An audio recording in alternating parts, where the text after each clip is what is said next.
Voici la batterie portable externe PowerAd qui se nomme Slim 2.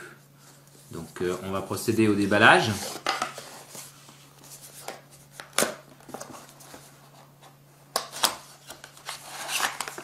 Voilà, on va retrouver une petite carte de remerciement et de feedback.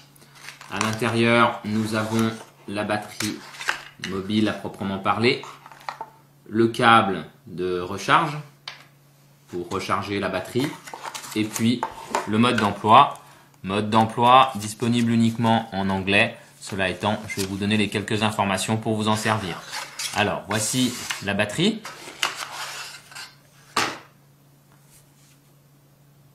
Donc, voici la partie sur laquelle vous allez effectuer les recharges de votre smartphone ou de votre tablette, les recharges de la batterie. L'indicateur ici des 4 LED de l'état de la charge. Vous allez appuyer une fois sur le bouton qui est ici et vous allez avoir l'indication 3 LED ici. En l'occurrence, la batterie est chargée entre 50 et 75%. Si c'était la dernière LED, ce serait 75 à 100. La deuxième, 25 à 50. La première, 1 à 25%. Et enfin, quand il n'y a plus de LED, eh bien 0% bien entendu. Voilà le produit, relativement léger, très petit comme vous pouvez le voir. Donc ça va tenir très facilement dans une poche. Et puis au niveau de la capacité, on est sur du 5000 mAh. C'est-à-dire que vous allez pouvoir charger votre smartphone 1 à 2 fois en fonction de la capacité de votre smartphone. La première chose à faire, ça va être d'effectuer la charge de votre batterie externe. Donc vous allez utiliser le petit câble qui est fourni ici. Vous allez tout simplement le brancher sur le petit connecteur qui est là. Et de l'autre côté, vous le branchez soit à un ordinateur, mais dans ces cas-là, il va falloir attendre un petit peu longtemps pour la charge, soit sinon tout simplement la prise de recharge de votre smartphone ou de votre tablette. En l'occurrence, pour ma part, ça va être donc un chargeur.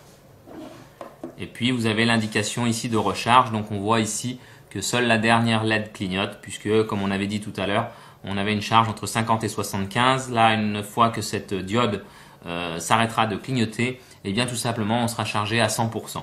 Voilà. Il faut un courant d'1 ampère, donc c'est un chargeur style iPhone qu'il vous faut. Et puis ensuite, vous allez pouvoir recharger aussi un smartphone, pas de tablette puisque le courant de sortie ici va être de 1 ampère. Donc une tablette, il faut plutôt 2,1, 2,4 ampères. Si vous mettez une tablette, ça va fonctionner, mais ça sera beaucoup plus lent. Voilà. Une fois que la recharge est terminée, je retire le câble de charge. Voilà. Et ensuite, je peux procéder ensuite à la charge de mon téléphone avec le câble fourni avec mon smartphone. Donc je branche d'un côté le smartphone et de l'autre tout simplement je me connecte sur la batterie. Voilà. Directement ici, on voit que la charge est lancée et c'est parti. Voilà, et à tout instant, comme on disait tout à l'heure, on appuie sur le bouton ici et on a directement l'indication visuelle pour savoir quelle est la charge restante.